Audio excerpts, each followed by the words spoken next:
What's going on, everybody? This is MDENT313, and I'm back at y'all with a quick one. This for my sports fans, my NFL fans. Listen, I was reading an article on ESPN, and based on the ESPN FPI, which is a AI generated, it's an AI generated computer that predicts to the best of their ability, excuse me, who they believe is going to win a Super Bowl, and it's based off of strength of schedule as far as the playoffs. It's based on offensive and defensive statistics, right?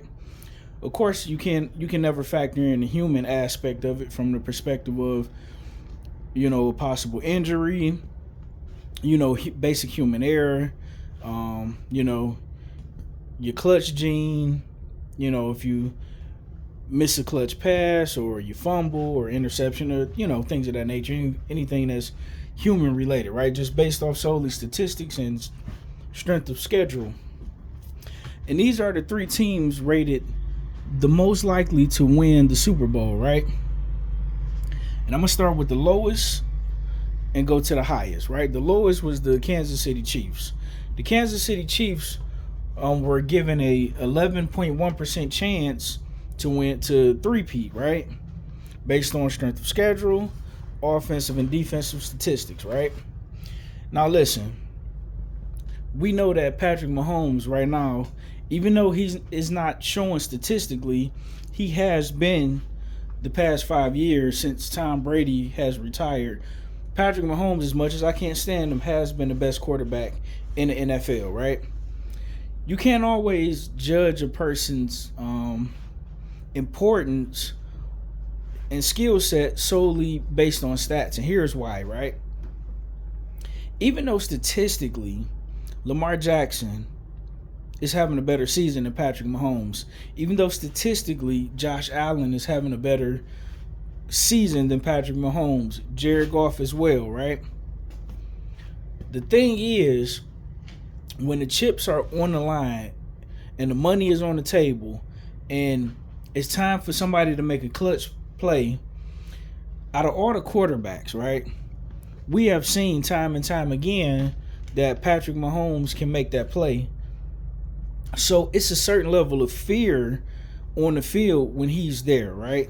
It's kind of like, say you winning by 3 points, you playing the New England Patriots, right? 2-minute drive. The New England Patriots got to move the ball 80 yards down the field, right? And Tom Brady got the ball. Everybody in the arena is pretty much expecting him to get down there and get a touchdown based off of his clutch gene, right? Something you can't always measure by when it comes to stats. So you in complete fear the entire time. So when you have a player that you fear out there, psychologically it messes with you, right?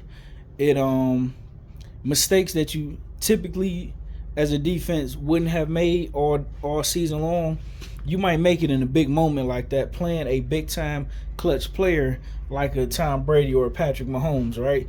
You may make a bad decision. You may get frustrated. You get hit with a roughing the passer. You get overzealous trying to make a play in fear of, what could happen, and you miss time an interception or you miss time a tackle. And next thing you know, you giving up a 20-yard play, a 15-yard play, a 30-yard play, right? The next team, with the second highest probability, will be Lamar Jackson, who is more than likely to win the MVP this year. I believe they should give it to Saquon Barkley, because even though the quarterback position is the most important position, I think and I believe that the impact that Saquon Barkley had on the Philadelphia Eagles and him, he could have broke the single season rushing record, albeit in 17 games. He has been the most important player and the best player on his team, right? With Saquon Barkley, on that Philadelphia roster team should, in my opinion, put in conjunction with the defense, should put Philadelphia as the one of the top seeds. You know, the favorites, if you will, right? And also, when you look at Lamar Jackson, even though he's having his best statistical year and is deserving of the MVP as well, you cannot underestimate the importance of them picking up Derrick Henry, because Derrick Henry is second in rushing to Saquon Barkley, and I believe that that Derrick Henry has also rushed for like 1,800 or 1,900 rushing yards, you know, and he has at least 12 or 13 touchdowns. So that helps when you got a running back like a Derrick Henry, that guy's not only feared, but a big fella who can break that defense down physically, mentally, you know, and it has helped Lamar Jackson drastically. But never to be outdone, Lamar Jackson is playing the best football of his career, and he is also deserving of the MVP as well. I'm not mad at that. Now, here's the thing, right? Like I said, the ESPN FPI is a generated system. When you look at their strength of schedule, in my opinion, I know the FPI say that Kansas City got a harder road than Baltimore, but I beg to differ, right? I think Baltimore have a much tougher schedule in the playoffs, depending on who win and who lose, than the Kansas City Chiefs, right? In addition to that, you don't fear a Lamar Jackson in the same way you fear a Patrick Mahomes.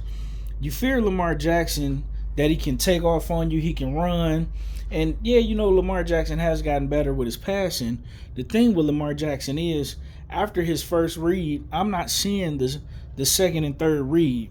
Every once in a while, depending on how great the protection is, you might get a second read out of Lamar, but I'm not seeing that third read. I'm not seeing him look off the safety as much. So I don't fear Lamar Jackson. And time again, just like Josh Allen, when the chips are down, you know, you don't fear him. You don't fear that. You know he can make big plays, but in big moments, is he going to make that big play? That remains to be seen, but historically, he hasn't done it, right?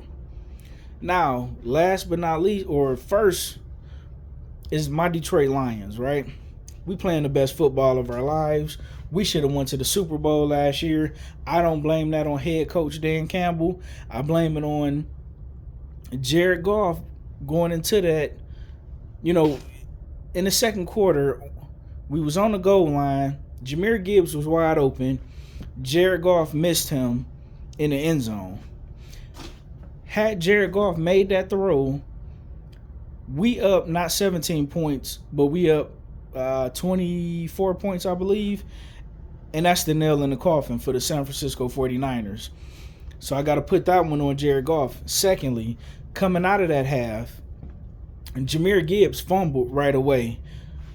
And immediately we panicked, took Jahmyr Gibbs out the game, and primarily kind of went more so toward David Montgomery. And as things got tight, Jared Goff started missing throws. So I blame Jared Goff more. I give him the most blame. I give Jahmyr Gibbs the second most blame. And I give the receivers the third most blame, because when Jared Goff finally started to get in rhythm, he was hitting guys wide open, and guys like Jameson Williams dropping wide open passes. Guys like Craig Reynolds dropping wide open passes. Sam Laporta pretty much missing in action. So I don't believe that it was because Dan Campbell wasn't kicking field goals or whatever. We had that team where we wanted them. Because Jahmyr Gibbs fumbled, we panicked. We didn't run. We didn't continue to do what got us there by running the football. We panicked. We started overly passing. Guys was missing wide open, passes that could have changed the game. But anyway, to get back on track. Here's the thing. I don't care what anybody say. The AFC is tougher than the NFC, right? The AFC has the better quarterbacks. Point blank, period. When you look at the NFC, especially the teams that's in the playoffs, Matthew Stafford has the most experience, and he's the one who won the Super Bowl out the guys in the NFC, right? Matthew Stafford, skill for skill and clutch gene, may be the most clutch quarterback in the NFC that's in the playoffs right now, right? Baker Mayfield, he may be the quarterback who, as far as you talking about a big arm, having a phenomenal statistical year, he may be the most dangerous quarterback in the NFC that's in the playoffs right now, right? He has the most potential. Matthew Stafford, he's been there and done it, so he's dangerous. Now, here's the thing. I don't fear Jared Goff either, right? I'm going to be honest.